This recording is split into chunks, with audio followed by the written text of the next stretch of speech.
Entonces volvemos a nuestra fichita que estábamos, con la que ya deben estar soñando, que es este catálogo razonado. Esa fichita que yo les decía es el DNI, la ficha que identifica la obra. Y habíamos hablado del autor, habíamos hablado de que se pone el título de la obra, quién la hizo, la fecha de realización de la obra, las medidas, que generalmente se ponen en centímetros, por eso a veces no se aclara que son centímetros, pero es como que hay convenciones, ¿no? La ubicación, o sea, dónde se la puede encontrar. Por eso incluso cuando uno busca imágenes, por la calidad y por la veracidad de sus datos, es importante buscarla en las páginas de los mismos museos, ¿no? Para buscar arte argentino, la invitación es a recorrer el Museo de Bellas Artes, el Museo Nacional de Bellas Artes, que tiene una página fantástica, Arte Español, el Museo del Prado, también es muy buena la página, el Museo del Louvre, la Galería Uffizi, ¿no? Son museos, ¿no? Galerías, museos que tienen colecciones muy buenas y que tienen digitalizadas estas obras y que tienen una pequeña descripción de la obra y tienen los datos, estos datos del catálogo. Entonces permite también citar esa página. La ubicación, la técnica y el soporte, importante, ¿no? Diferenciar, ¿no? Dijimos, la técnica, cómo está hecha, y dentro de la pintura decíamos que tenemos, acuarelas, que son, o gouache que le llaman, depende, ¿no? Acuarelas, pueden ser, quizás lo más conocido es el óleo, que viene dominando especialmente desde el fines del XIV, siglo XV en adelante tenemos óleo. Siglo XX el uso del acrílico, ¿no? Distintas técnicas de pintura que se aprenden, ¿no? Eso es una técnica. Diferenciar la técnica, ¿no? Y esa técnica sobre qué material se coloca, ¿no? Y el soporte sería la tela, el papel, cartón, ¿no? Sobre eso lo hemos estado hablando. Y dentro de este catálogo razonado van a estar estos dos criterios de clasificación, que son género y estilo. El género, que es lo que estamos hablando. En este caso, fíjense que pertenece al género religioso. Al mismo género que pertenece la imagen que está a la derecha, de la que estuvimos hablando, de la Anunciación de Murillo. Y ustedes van a decir, ¿qué tienen en común? Remiten a esto que yo les decía, distintas temáticas, vidas de santos, fragmentos, se ilustran fragmentos de la Biblia, se ilustran, las famosas leyendas doradas, que hablan de la vida de la Virgen o de la infancia de Cristo, los evangelios apócrifos, los momentos de éxtasis y los relatos de éxtasis de los mismos santos, los martirios, de los mártires, ¿no? Las torturas que fueron recibiendo por lucha contra, ¿no? Entonces, estas escenas, ¿no?, pertenecen a este género que es el religioso. Ambas pertenecen. Dentro del religioso hay distintos temas. Eso me parecía importante que pudieran diferenciar. En este caso es la crucifixión y en el otro era la anunciación. Dos temas distintos, pero pertenecen al mismo género.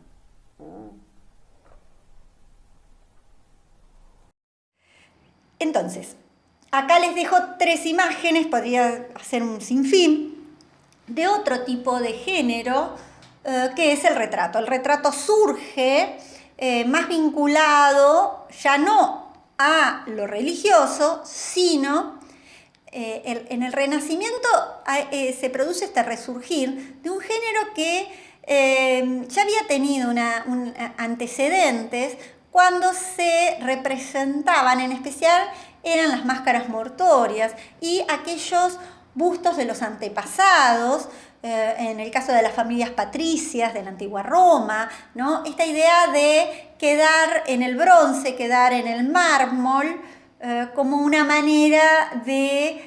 ¿A quiénes eran a los que se le hacía un retrato? A las figuras que tenían que quedar en la historia. Entonces es una manera de conformar este prestigio. Algo que va a pasar durante el Renacimiento es que ya no solo va a dominar el género religioso, sino que también va a competir con este género del retrato, en donde, bueno, los señores burgueses, las familias acomodadas, y los reyes empiezan a ser retratados, ¿no? Incluso estaba el pintor de la corte, ¿no? Lo más ligado a eso es, actualmente está el fotógrafo, el que le hace la imagen al gobernador, a la gobernadora, a los presidentes, ¿no? Es decir, son los que van siguiendo y van construyendo esta idea de quedar en la historia. Y por el otro lado, entonces, un poco para cerrar, la cuestión de género, decíamos, es un criterio de clasificación de los textos que me da cierta previsibilidad. Si yo digo, voy a ver una imagen que es un retrato, yo ya sé con qué me voy a encontrar. Sé que va a ser algo figurativo o que mínimamente yo pueda reconocer lo que esté viendo, esa representación, que tiene cierto grado de regularidad, ¿no? Ciertas características comunes que me permiten reconocerlo, que en el caso del género va a tener recurrencia histórica, o sea que retratos tengo en la contemporaneidad y tengo en la antigüedad y tengo en el Renacimiento y tengo en el Barroco y tengo en el neoclasicismo, es decir, tengo en distintos momentos de la historia y tengo el mismo género. Que tiene remisiones con lo temático, ¿no? El caso muy claro cuando hablábamos de este típico tema de la Anunciación, y cómo había sido representado en distintos, ¿no? Es decir, hay delimitaciones y remisiones de lo temático, se acotan los temas y los repertorios de motivos, implican un modo de titular, generalmente los retratos o se le pone el nombre del retratado o alguna alusión a ese personaje que está retratado, y me permiten reconocer entonces estas producciones. Dos cositas más para cerrar. El otro es un retrato de Manuela de Rosas, pertenece a la historia del arte argentino, Prilidiano Pueyrredón, pueden ampliar y es un ejemplo incluso a nivel de paleta, una paleta muy reducida por el dominio del rojo, de ese rojo punzó, del símbolo que va a tener el rojo punzó para el rosismo, y cómo a partir de esa paleta reducida construye esta complejidad y esta riqueza que tiene la pintura. Y bueno, el otro es un retrato de los retratos que se sacan en los ámbitos de control y más policiales, ¿no? Bien. Bien, ¿qué tienen en común estas dos imágenes? Soy una mentirosa porque pensaba concluir ahí, pero les digo algo. Estos criterios de clasificación de género y estilo, yo no sé por qué les cuesta mucho a los estudiantes. No lo sé por qué. Y suele pasar en ya historia 1, historia 2, que que confunden, ¿no? Entonces, por eso yo quiero que hoy hablemos bien de género y la semana que viene vemos si sí, hablamos bien de estilo y los diferenciamos.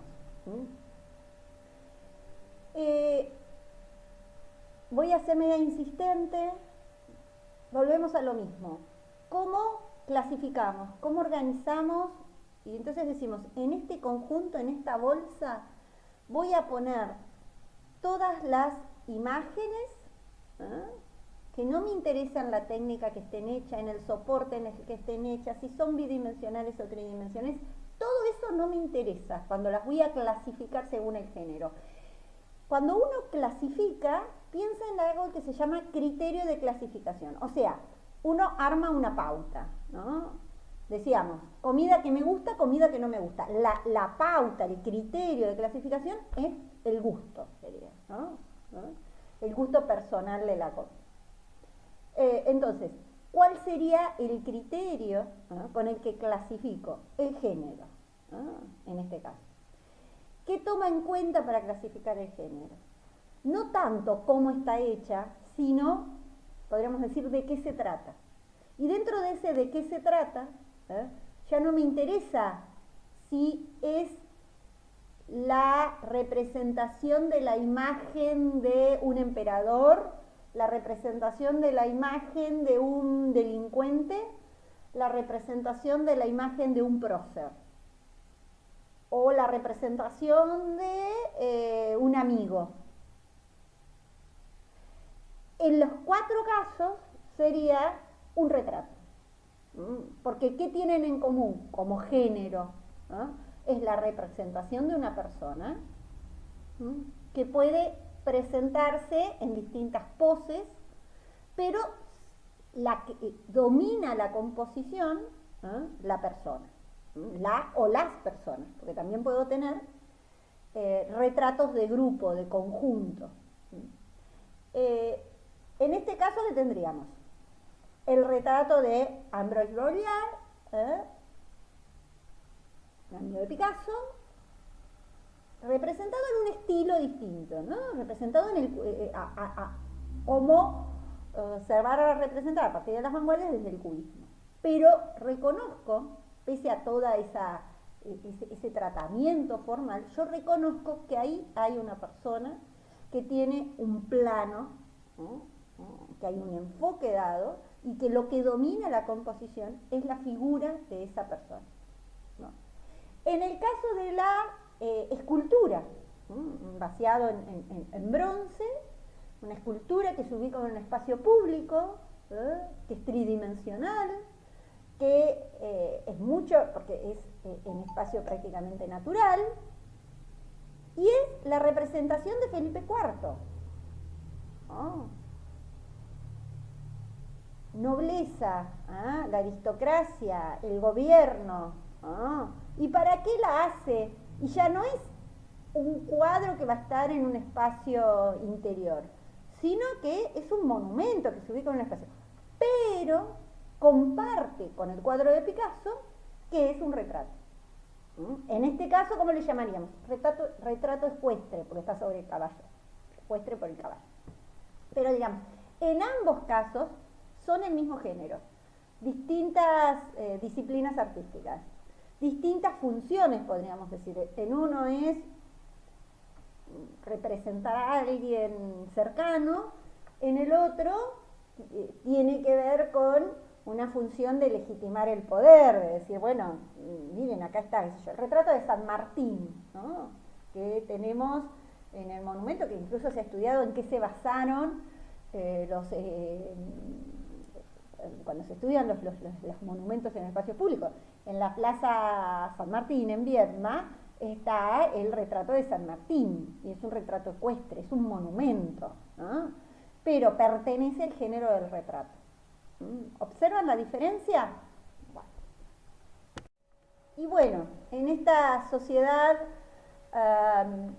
se dice que el retrato es por autonomacia el género del capitalismo, ¿no? Porque era, bueno, no solamente vamos a pintar a los santos y las escenas bíblicas que son alejadas de lo que somos nosotros, sino empecemos a pintar también al que ponía la plata, al que quería tener prestigio, ¿no? Al que quería quedar en la historia. Y cada vez eso se va popularizando. Entonces, antes, cuando no existía la fotografía, bueno, se hacía una pintura de un retrato de las clases pudientes, ¿no? Después apareció el daguerrotipo y luego aparece la fotografía, y quizás la fotografía fue el dispositivo que más democratizó, podríamos decir, la posibilidad de tener un retrato, ¿no? Primero porque uno iba a un estudio, ¿no? Si recorren ya bisabuelas de ustedes, bisabuelos de ustedes, quizás encuentren alguna fotografía que era la fotografía de cuando eran chiquitos en un estudio que se les sacaba. Luego venía la fotografía de comunión o de algún hecho así, un hito importante en la vida, considerado importante, la fotografía del casamiento, ¿no? Es decir, esas fotografías también para que queden en la historia, ¿no? Que se van guardando. Y a medida que se fue desarrollando, algo que empieza a aparecer en algunos retratos de la corte, en el caso, por ejemplo, de las Meninas de Velázquez, ahí se lo adjunto, aparece el pintor retratado, pero en realidad no es el tema el autorretrato de Velázquez, sino que el tema son las meninas, y él era el pintor de la corte, el pintor de todos los que pertenecían a la monarquía española. En cambio, en el caso de Van Gogh, hacer el propio autorretrato y que eso domine la composición, sea el tema, ahí ya pasa a ser parte del género del retrato, podríamos decir un subgénero, un subconjunto dentro de todo el conjunto de retratos, los autorretratos. Porque implica también, bueno, mirá qué importante que soy, me autorretrato. Y ese autorretrato, fíjense, en esta sociedad de la exposición, tiene muchísima importancia, porque bueno, ¿quién no se ha sacado una selfie? Retratos de grupo o retratos individuales, y que el dispositivo cuando la cámara tuvo la posibilidad de la rotación, permitió, o sea, el dispositivo de los celulares que comienzan a tener esta posibilidad de que la cámara gire, permitió la difusión, ¿no?, de este término de selfie o autorretrato realizado con cámaras digitales, podríamos decir, ¿no?